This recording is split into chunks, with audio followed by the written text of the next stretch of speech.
those who don't have one, maybe you can come up with something. We have a class. All right, moving along. We talked about the power of groups, and we're kind of in the social aspect of consumer behavior, how we are influenced by other people, right? How do we change our consumer behavior because of other people? We may find that other people are leaders of some sort of opinion, leaders of information, right? And that influences us to buy, purchase. It also influences marketers to use those people and to market to them. So we'll continue on talking about the power groups. And we'll also look at business to business, brokers, right? How they also play a role in consumer behavior, using these groups and targeting these groups. First question, nobody talked about our groups. Hey, what opinion leaders have influenced your purchase behavior? Who do you consider opinion leaders? Is it a celebrity sponsor? Is it someone in your family? Is it someone else that influences your consumer behavior? I'll give you a couple minutes to talk about that with your groups, and we could move from there.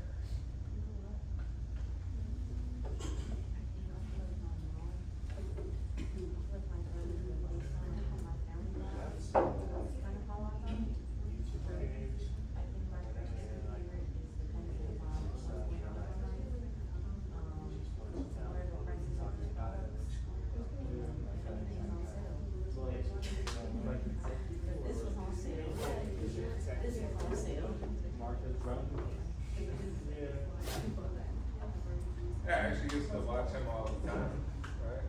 Because he always was like pretty objective. You know, he was always like pretty objective about all the prices. I haven't seen much of him anymore. Like, he was really popular, but then, you know, like, a little less popular.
Yeah, right. It might depend on the category. I hear music, right? Think of like my brother, really good taste in music, but music that we grew up on, which is 80s, 90s, to you know, alternative music, pop, rock, R&B, hip hop, soft rock. He's probably not the best for like for like hip hop, but everything else is pretty spot on. So I trust his judgment. I would think for other things too, like for me, quality products, I usually trust those who are older, right? So like probably like in their 60s. I just feel like with age comes experience of trying a lot of different things and knowing what quality truly is and can explain it in a way. I generally trust older people when it comes to like, say, watches, right, or quality shoes, or quality furniture, and things like that. Okay, let's see, what did you think over here? Yeah, so I was talking about like YouTube creators, so like voice and opinions on stuff. So like more specifically for me, I like tier lists or like rank stuff. And I'm like, okay, whatever time I have a tier list, this stuff's probably good. And then like I'll like try that stuff out rather than the stuff that they say is not good. You know? Gotcha, okay. Anything else, you guys? No. Want to add there? Okay. Yeah, I heard Marcus Brownlee, who used to be this YouTuber, YouTube influencer. He's pretty big. He's probably still big. He probably got some of the most followers on YouTube. But he used to be really popular for like tech reviews, knowing about the new iPhone, new Samsung, new cool smartwatches and TV. I used to watch him, so I was like, he was an influencer on tech purchases. What about over here? I don't even know, bro. We were kind of talking about how, like, friends can be like a, people who influence your opinion. Like, you might be indifferent to something, and then you hear that, like, maybe one person that you, like, are good friends with, and they have a certain opinion that's maybe, like, either for or against, and then you'll start to agree with them more. Yeah. I agree. I think it depends on the friend, right? Like, hey, some friends you have, you honestly value their opinions, and others you like talking to, but you don't really value their opinion, right? Some people are like, hey, I don't talk to you that much, but if I ever had a question about something really important, I'd call you and ask, even if we don't talk that much. Yeah, because I actually have friends that I'm like very, very close with that literally don't participate in anything I participate in. Right? They don't like do any of this. They do very few things that I actually like to do, right? But I talk to them all the time. What about here? So, what I was talking to like it was that on TikTok, I saw a ton of different videos talking about this phone, the Samsung A35, saying a ton of good things about it, the operating system, things like that. So I decided to buy it. Okay. And also because my dad approved it, since he's a mechanical engineer. So Your dad? Okay. saying, yeah, why not? Okay. All right, cool. What about over here? So like when you say opinion leaders, is it specific?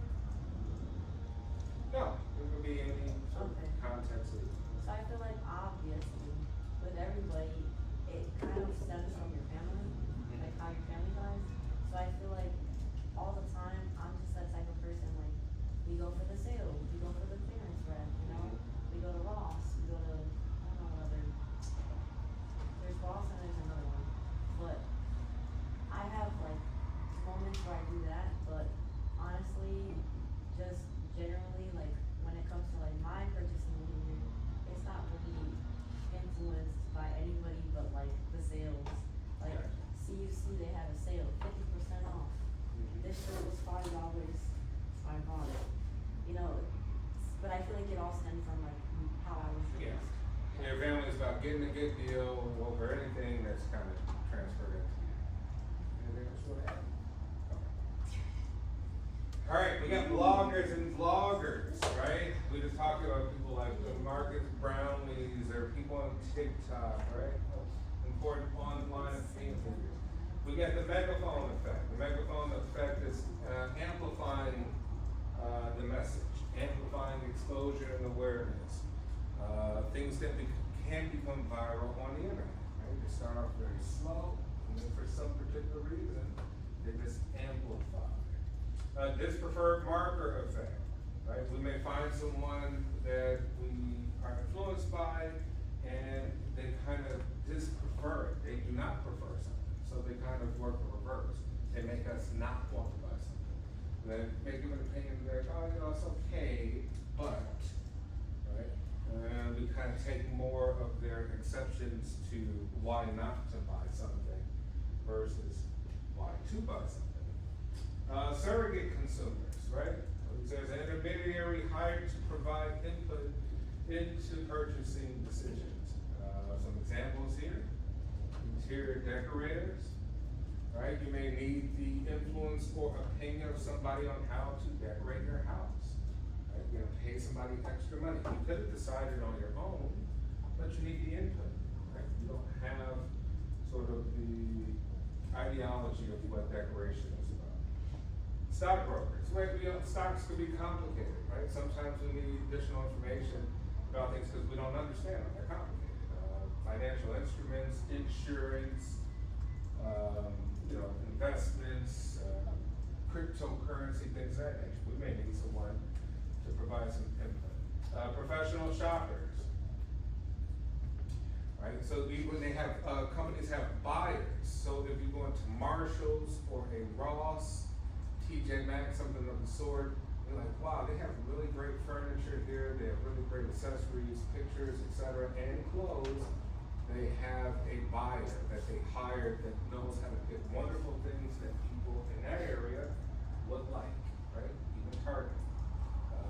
And so we have like things like professional shoppers and college consultants as well too, right? You may go talk to a recruiter for college, right? Because you have a ton of questions that you need answered, and you may want some really in-depth questions, right?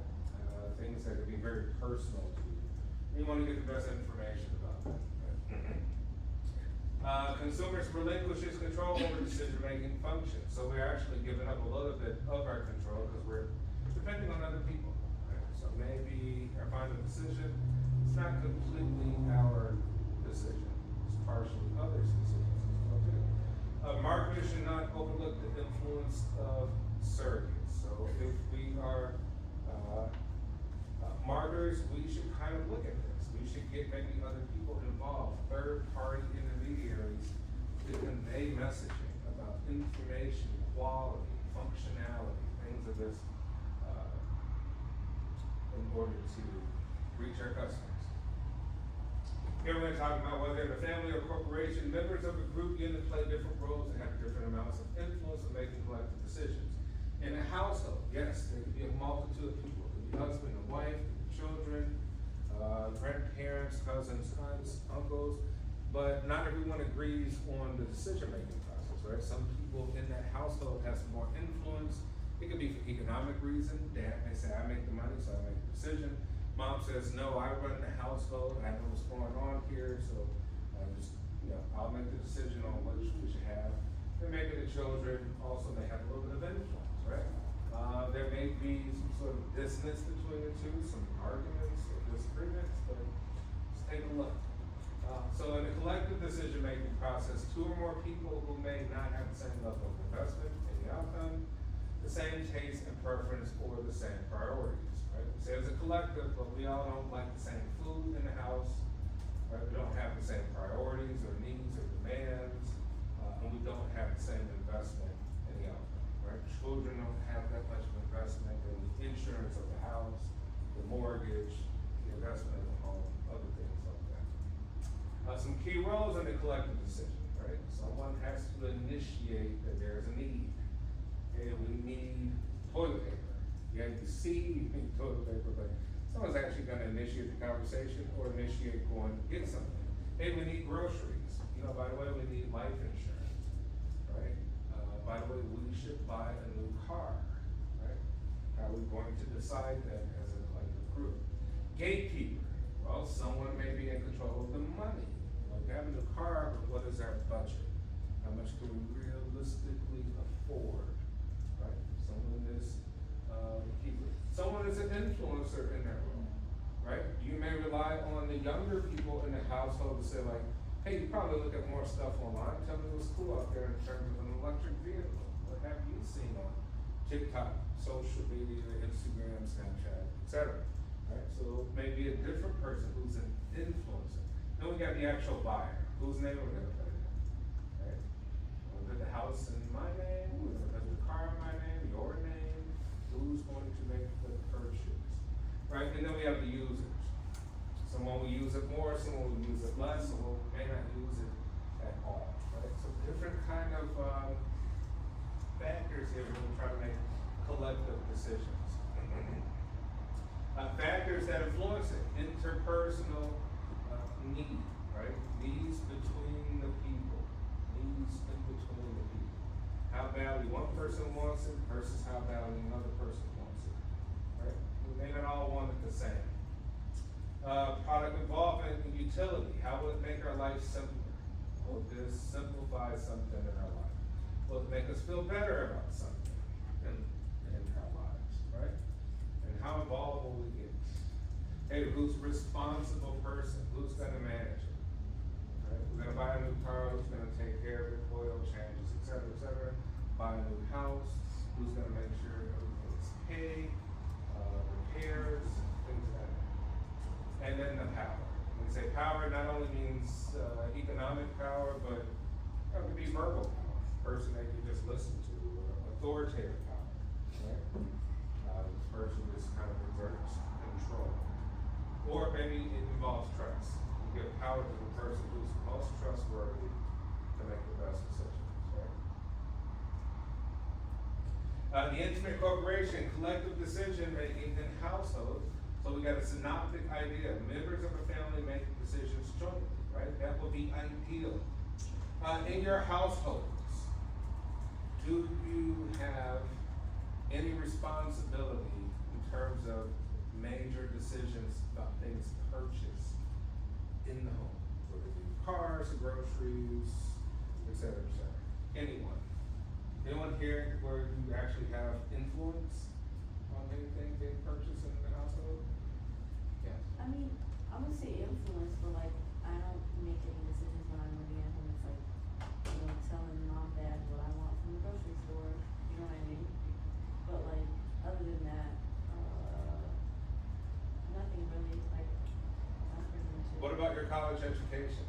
What was your role in terms of influence in the selection process or decision-making process?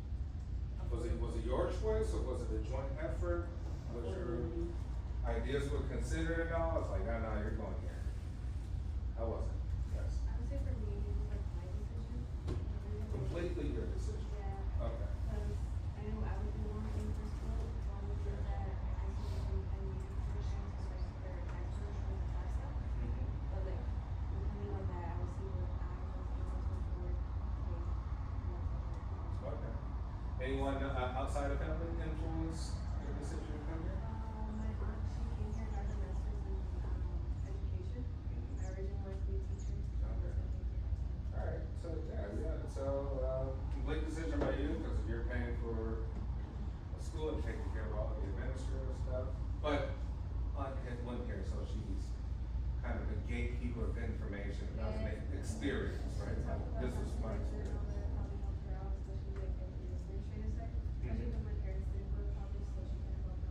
Okay, alright, cool. Anyone else? Coming to school here, how much of an influence did you have? Yes? I mean, like, so I came from community, I have my associate's degree, and that was like a quick decision, like, they have like, Robbie Manuel had this, scholarship, that's the only reason why I went to community college, cause it was free. And then I applied to like a bunch of different universities graduating from there, and it was just like, I was gonna go to North Park cause my sister went there, but it just felt more affordable to go here, and that's pretty much like the summary of why I came here, affordability. Alright. Anyone else? College. Oh, shit, rolling. Mom and dad chose, right? Like, what are we put for it? Alright, and then we got oppositional brand choices, right? Some of us like different brands over others, right? So we'll argue about that. We'll say, oh, that's cheap, that's not organic, don't get that, that hair is unhealthy, right? And we have to debate and we have to come to some sort of joint agreement. Organizations, right? So we don't just buy, organizations buy, right? Organizations buy. Walgreens buys, right? Target buys. Target doesn't make the tie in aisle 8, right? Target doesn't manufacture the electronics in its store. Sony does, or another brand. So Target has to buy based on the needs that consumers in that area have, the purchasing needs, right? So organizational buyers, they purchase goods and services on behalf of companies for the companies use in manufacturing, distribution, or resale, right? So we can say manufacturing, if we're manufacturing a vehicle, an electric vehicle, and we need screws, bolts, nuts, we need electronic components, we don't make that stuff. We just assemble it all together in the final product. We get them from other companies, right? So we buy them. Even distribution, we need, people to help us move the stuff around, right? Or even resell to some degree. Think of a resale example would be your phone. I'm pretty sure no one here bought an Samsung or iPhone or anything outright. Anyone here bought it outright? Oh, it what?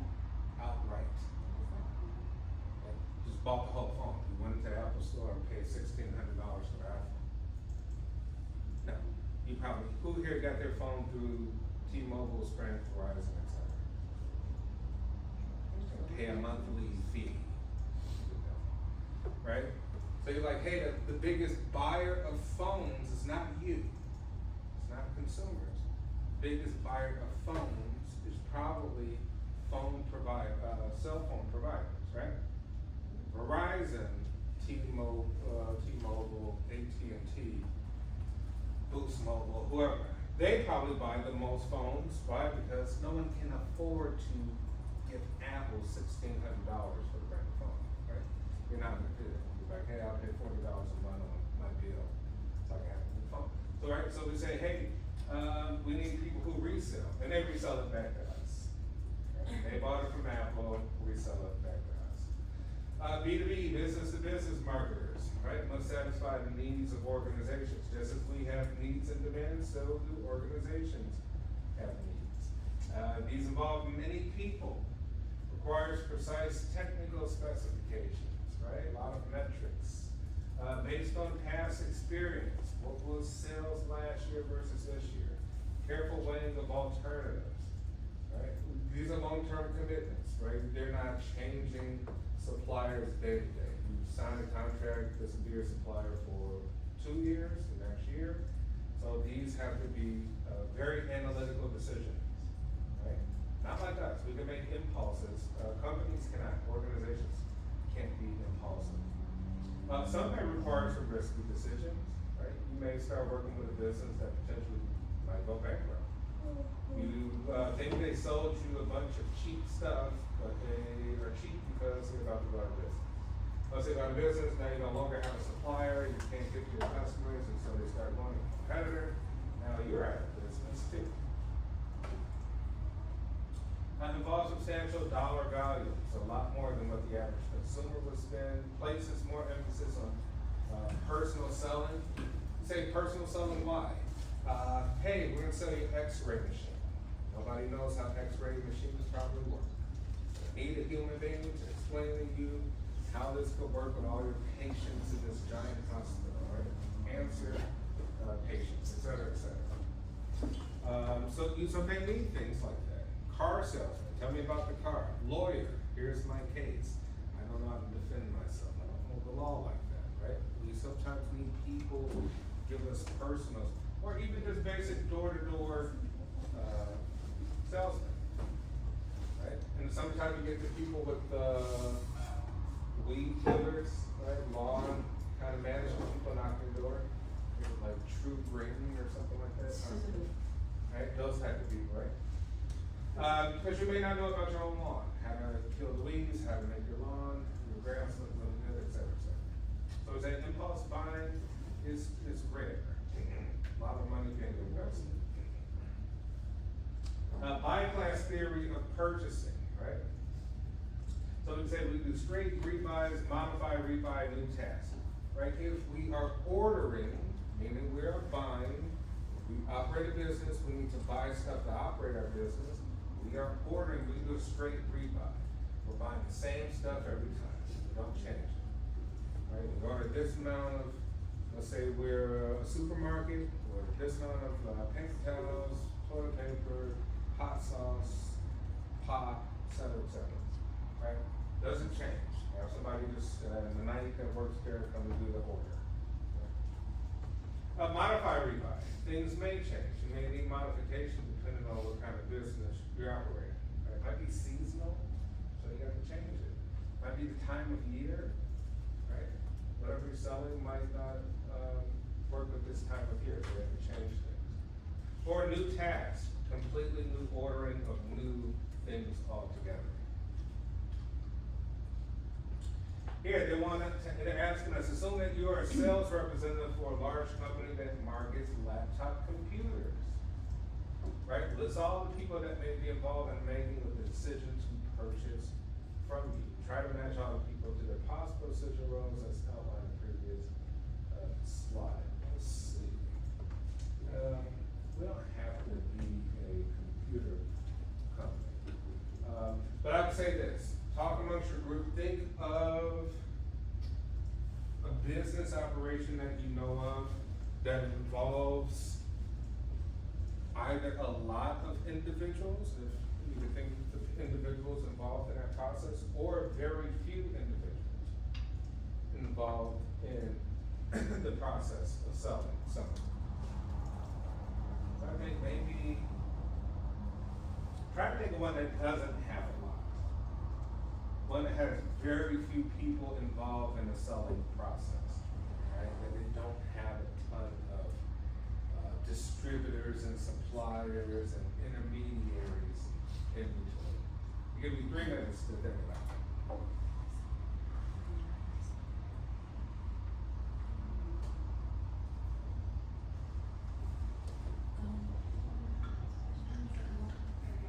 Think of the simplest business you could think of that doesn't involve a lot of extra intermediaries. What do you guys think? I think I heard like launchpad or something like that.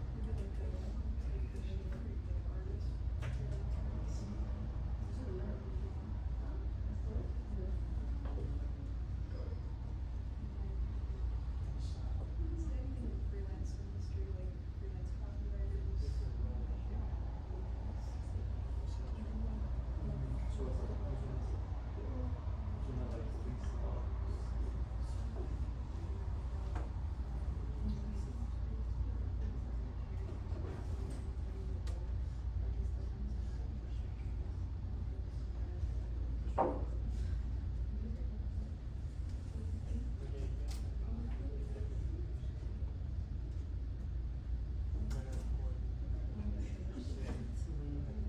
Lemonade stand. Okay.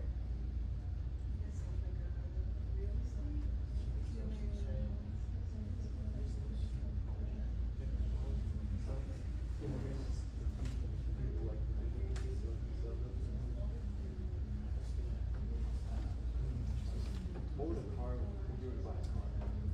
That's just like one individual, right? That one sells it.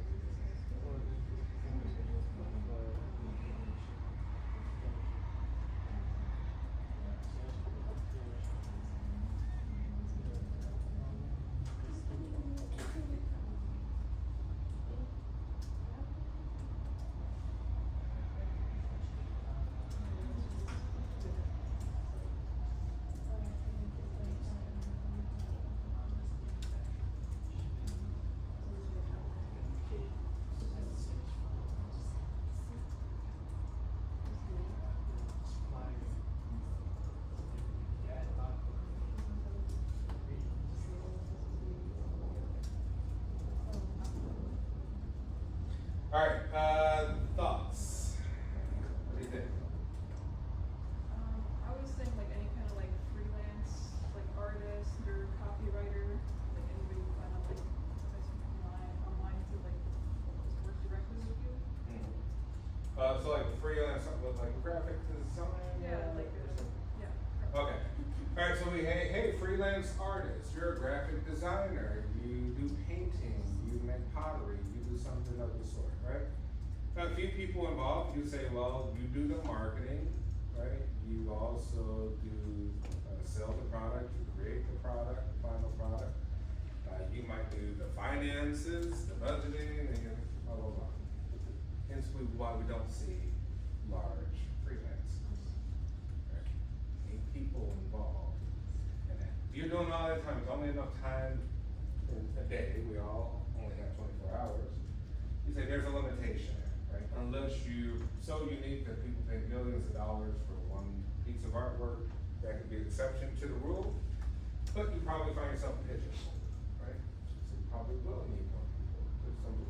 But maybe we can even think of the supplier. Like if you are a graphic designer, you do need to purchase software, right? Programs, apps, and those are supplied by companies, right? You try to find the best one, you probably will have to pay for, the best one. You probably will need a laptop involved or a computer. You might buy yourself a Mac, right? You probably will market, so you do need a website developer like Wix or GoDaddy or something like that, right? There's still people involved, but just not to the degree of the selling of the product as we would think. Alright, and, okay, what about here? I guess I just like add on to what they said too, which we also said customer service associates, like they're also involved in like the banking decision process or like making the decision to purchase. Just like influencing the customer service from you. Also marketers, they are part of this decision for purchasing and also sales associates. Okay. are also involved. I feel like there's a lot of people that can be involved in the company for the marketing and like management too. Alright, so, customer service people, right, sales associates, even management to that degree, right? Even they probably have some sort of bosses that they have to speak to, you have to find ways to communicate, you have to find, the technology to communicate, find ways to solve problems for people, customers who have problems, right? That requires all sorts of protocols, data, so there's still things involved, even in that capacity. What about you? So like what we kind of thought about is like, when, like, I had mentioned this, like, when I do one of my blurbs, like, the kiosks, like, at the malls, those are very weird, like, some of them do work on commission, so it's like, I've gotten my hair curled by one of the people, they just stand there and that's their job, like, they try to get, to sell the products, like curly line straighteners and like sell their service. I knew this girl, last time I'm pretty sure she charged like 50, but because she knew me, she charged me 30. And I was like I was willing to pay more, but she, you know, was less because I knew her. But then there's another store that's like very, very new, and they just sell like vintage like t-shirts, like it's like quality, but they're just t-shirts, and I'm like, you won't find that store anywhere, it's just at the mall specifically. But I think it's kind of interesting how it's like, I don't know how to explain it, but like, you never see anyone in that store. So you know they have to make like money off of 1 or 2 sales a day. And I think like, for example, like Dippin' Dots, the fact that it's still like an ongoing thing is insane to me, because the prices for those little, like, ice cream is like, what, one little cup is like $5. And I always see the same guy, he's probably worked there since I was a kid at the mall, and always tries to upsell the medium. Sometimes he gets me. I haven't had Dippin' Dots in a while, yeah. Alright, so mall kiosks, right? You're like, hey, I don't think they make enough money because there aren't as many people as involved as it should. There's just one person to Oh, and those surveys too, the people that actually take surveys at the mall. campuses and stuff. Yeah. Yeah, you're like, hey, less people involved, slower the process, slower, the money's coming in, and a higher degree of failure, right? So, just for example, if you ever start a business and you think you're gonna do it all yourself and trying to be cheap, save a buck, you'll probably fail, right? Businesses are ran with people who are good at what they do, but we're not all great at everything that we think we do. So yes, these mall kiosks, unless the technology is superior, then the one person has to do a lot of work, right? But if you have good technology around, then it may be able to mitigate that lack of people involved. Yeah, we were talking about a lemonade stand. So, you got a couple people involved, mom and dad, or, the parent would probably go to the store to go get the supplies, that's important. And then, same thing when they get back to the house, I'm assuming the little kid isn't making the lemonade, so you got the parents, making that. But then as the figurehead of the operation, you got the youngster out there, you know, putting on the smile, getting the people to make the lemonade, and then you just got consumers and people walking by. Yeah, you're like, hey, even a lemonade stand, takes some work. You don't see that many lemonade stands, right? We know that probably don't make that much money, but it can be if you get creative. But yeah, mom and dad is supplying, but the real supplier is the manufacturer of the lemonade, the sugar, the waters, the filter water, what kind of water are you using? You mixed it all together, come up with your own unique concoction of the lemonade, different flavors added. You have to buy all that stuff from manufacturers. Mom and dad maybe puts that together. Salesperson is the child, right? The child puts on a big smile and gets the attention from the people and able to sell. Still a degree of restriction there. So we said it can only go so far because of the business itself. We already asked that question. And next, we'll talk about how consumers are social beings that form groups, tribes, and communities around consumption practices and brands. Here we're looking at a motorcycle rally, right? So motorcycle rally is a group of like-minded people who are interested in motorcycles. Motorcycles require usually helmets. State of Illinois don't require you to wear a helmet. But usually a helmet and some other gear. You gotta get a license, right? You gotta get some insurance. So it takes a lot of consumption practices for these brands. Social games. Can you think of any social games that you play? Right? Any social games you think that influences your behaviors? Think of things like on TikTok, right? Things that are being asked of you in some sort of gamey type of way. Or can you think of social games as all together? I have you talking in groups, 2 minutes about that. What social games do you play? Have they influenced your purchasing behavior, right? We're thinking social games, we're talking about things, maybe on the internet, things asked of us to participate in that can influence our behavior. Things like TikTok, Snap, I have a Snapchat, so I don't know Snapchat, but things like that. Right? We think of how things been gamified in many ways. Rewards points. Click on here, collect 1,000 coins, and you can get this, and that. Right? Think of even some of the apps. Right? You have to do this to get bonus points, and you can get your free cheeseburger. Right? Those type of games as well.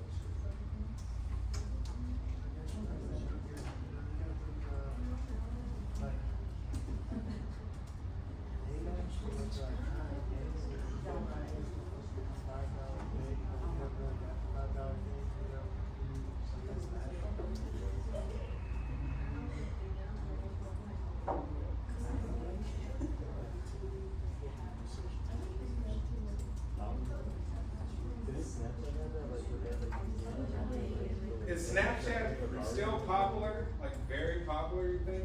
I mean, It depends on where you at. In the US. In the US, you think it's Where you from. It's like some people don't use it. I disagree. I think it depends on the person you are.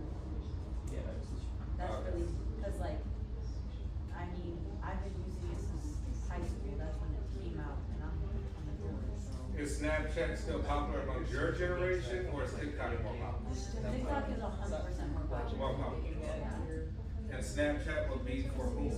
What, like more so for what age? Younger? Probably younger. I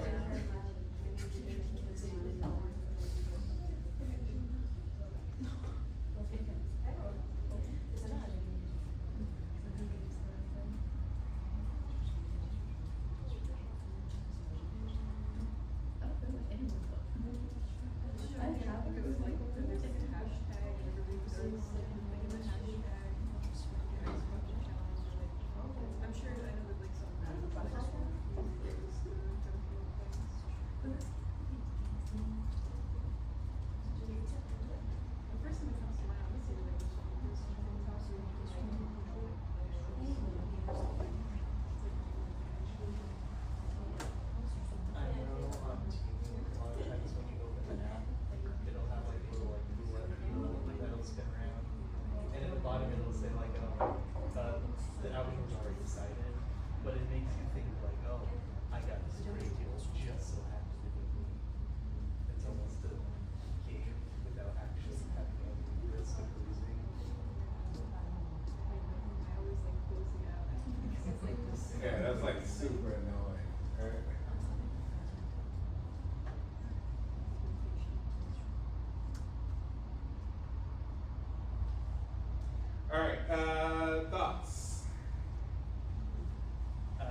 when you open the app, it'll have like a little roulette wheel that'll have like different like rewards on it, like 10% off, 20% off, 50% off, and it'll always land on the highest one.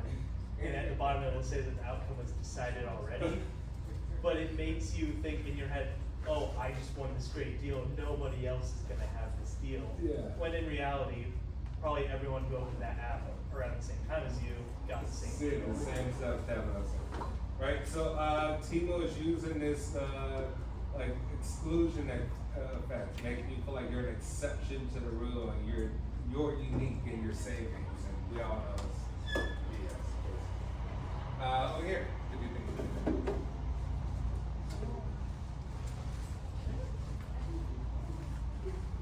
But also sure food, this I have, or actual games.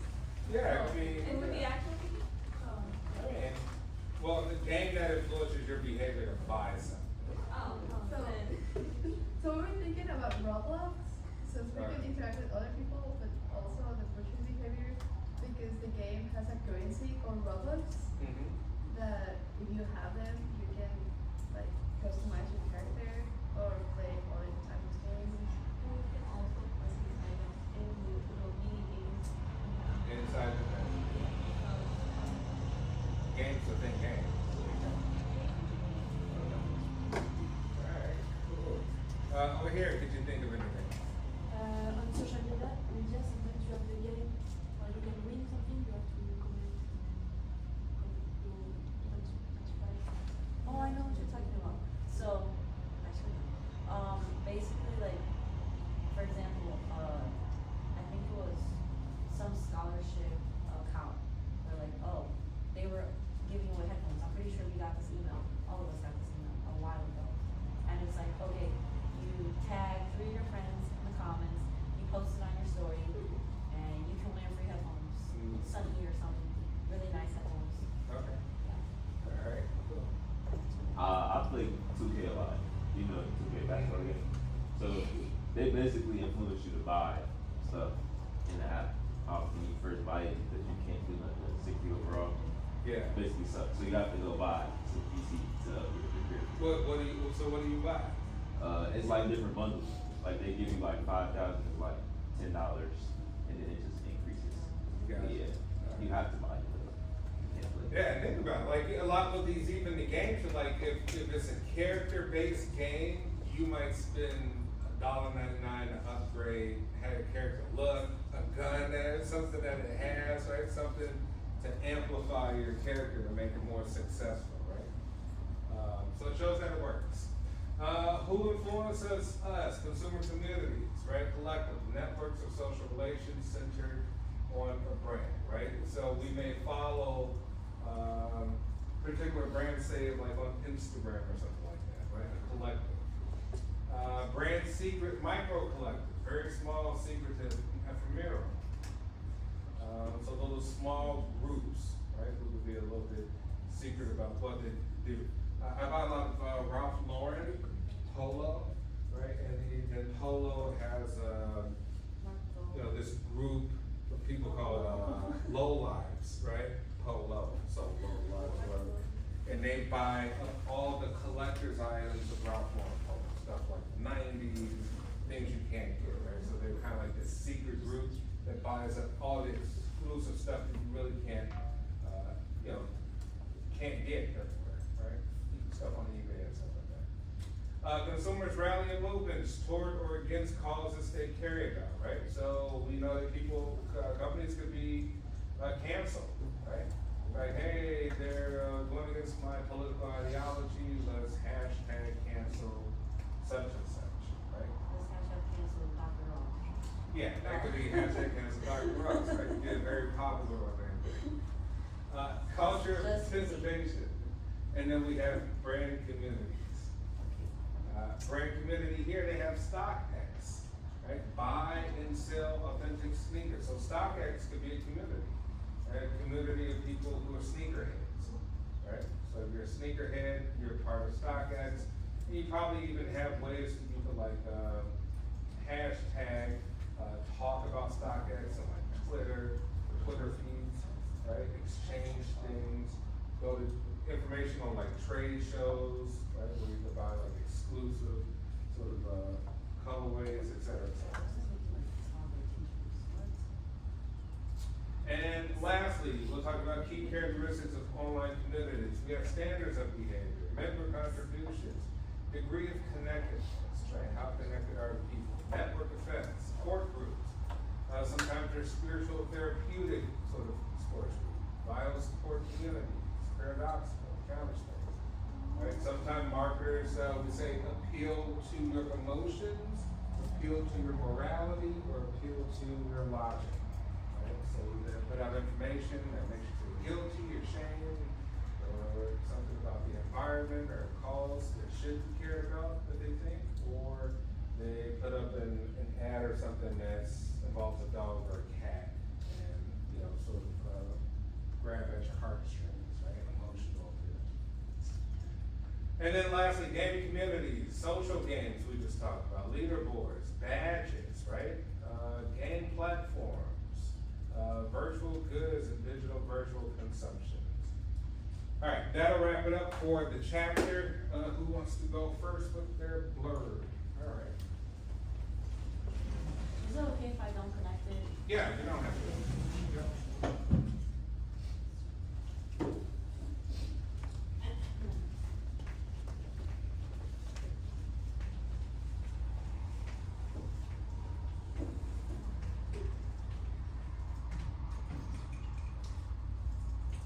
So, what I kind of am talking about kind of what we already talked about before, like what we were talking about earlier, maybe what I talked about, like impulsive buyers, and then I said like reflective or like thoughtful buyers, people who think about their purchases before they make them. So I said like impulsive buyers, buy based on mood or emotions, price or sale, and I feel like those are normally people who have very like hectic lives, so like they don't have like time to think about their purchases, but they know what they need to purchase. Like for example, I felt bad because like I went to like my aunt's house and they're like not like family, but we've known them since we were kids, and like the mom, the sister, the other sister, and the other, they all bought me gifts, and I was like, I didn't know we were on that level. So I like was at the mall after work. I went and I bought her a bunch of stuff for her birthday, but like extra because I'm like, I didn't buy her anything for Christmas. So I just feel like sometimes like it was kind of impulsive vibe, but I'm like, I need to do this and it needs to be fast. But there's some instances where, like I said, I bought that hat, I bought this shirt because it was $5, that was 50% off, so it was like 15, and I bought like this headband, it was 12 because it was on sale. And I know like, I don't know, I just like to be like, see. But then there's also people who are like reflective or they are thoughtful about their purchases and they plan out their purchases based on sales, but they don't buy these products immediately. Like they'll probably look online. This is what my mom does more. I would say she's less impulsive. Maybe she was like me as a kid, I don't know. But like, she'll be like, okay, like this is going on sale, or they're gonna, they have like their seasonal sales and all that. So she'll be like, tell me what you want, like when you go to the store, but I'm gonna buy it online for you later. But she'll be like, don't buy it. But sometimes I just buy it. So yeah, that's it. Impulsive buyers versus more analytical. Who's next? Anyone else? I'm actually on the net right now. So you can do it, but I don't know why I closed that up when I had to open it back up again. It just felt silly. What I noticed is kind of a small thing, but I noticed like even both online and in person, when you're going to buy something like maybe a wire, a mouse, a cup, like doesn't really matter. There will be like a black version and a white version, and the black version can sometimes be more expensive by $3 or $4. Like I went to go buy a wire the other day for my car, and there was like a white one and a pink one, and they were like $10, and then the black one was $15. And I read the labels all exactly the same. And I think the reason that is because people usually think of like the color black as like sleeker. So even though it has the same purpose, and even though sometimes like maybe like the white version might look better, might bring out the room more, like people will be willing to shell out a couple extra dollars for like the black version. So, I just think that shows people are moving more towards like sleekness now. Yeah, and maybe think of, like, it may not look as beat up over time. Yeah. Cause my complaint, I always felt like, how come Apple never had different colors for the AirPods? Right, like why the same white, I'm like, I get it, they maybe want everybody to know that that's an Apple AirPod. And maybe putting the colors will diminish that or something, but I'm like, if they had black AirPods, I would pay the extra money for it. I would pay the extra You better take that up to corporate. $40. I pay extra $40 if they have like black. Cause some people buy the covers, but then it doesn't fit the same. So it's like, alright, good. Would you pay extra for something that looks more sleek, like a different color, like your? If it was like matted. Like a matte black or Yeah. something like that? Yeah. Like I would want a On matte PlayStation? car. Yeah, PlayStation or something? You know how some cars are matte? Yeah, like I the would matte want a black matte color, car. yeah. Yeah, so I think I'd be willing to pay extra too for everything that kind of has this. I would Alright. do it for you.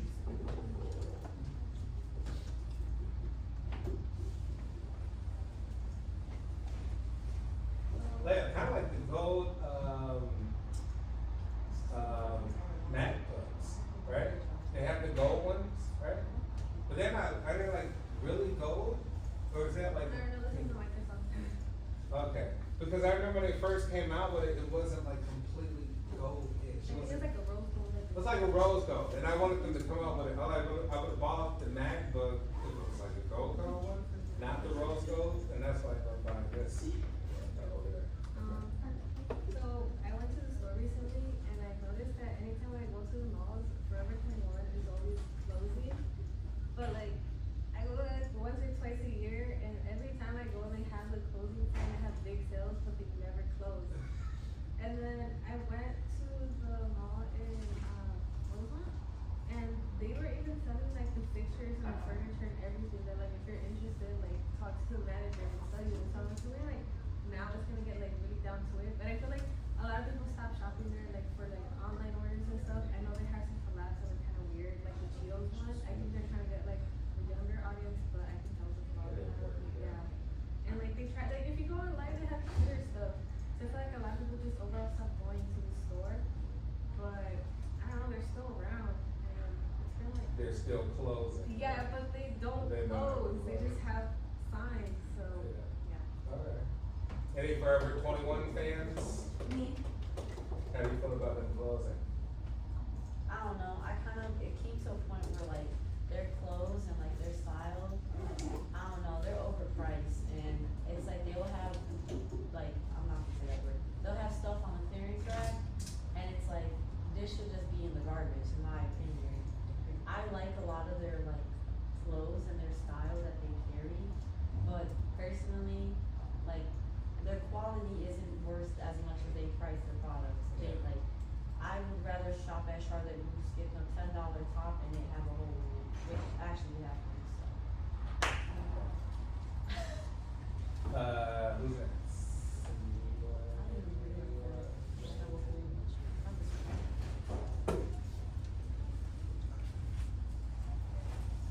So this was actually a while ago, come like Super Bowl time, but you know, I was watching the Super Bowl, and me and my girlfriend were looking online, you know, on Instagram, and Chipotle had this deal where you gotta like watch their story and then like text this code in, and the first like 100 to do so, you know, get a free Chipotle thing, you know. So while we were watching the game, like the timeout would go on, and then like bam, it's on, and it was like both like sprint to type this code in, you know, and like while like we didn't get it that time, but then like later on, this came yesterday, you know, she found one of those codes again, we got free Chipotle yesterday. Oh, It was nice. like that's good marketing, man. Like, Yeah, like yeah. I didn't know that was a It thing. worked. Yeah. Right, and because think about it, if you already experienced it and you lost, that might be like an incentive to like wanna do it again to see Yeah. if you can beat, you know. For sure. Beat And the I odds think like and this stuff. time, not as many people were on it, so it's a little easier. Yeah. Like, everyone was on Super Bowl day. Alright, so it worked, nice. Would you get a burrito or both? I'm a burrito guy. Okay. Yeah, Good. but that's the last one. Yeah, Chipotle I have the app to get rewards, but it takes forever to like get rewards enough for like the guacamole and stuff, so we just got cash. What about over here? Got something? Okay. Next. With Chick-fil-A. For me, what I found is like there's like a lot of like, well, I would say like for the past few years is like soccer's like been growing like in America. Like you see like a lot of people wearing the jerseys, they like follow the games like in Europe, like the Champions League. And I think, and I would say too, it's like Messi plays here too.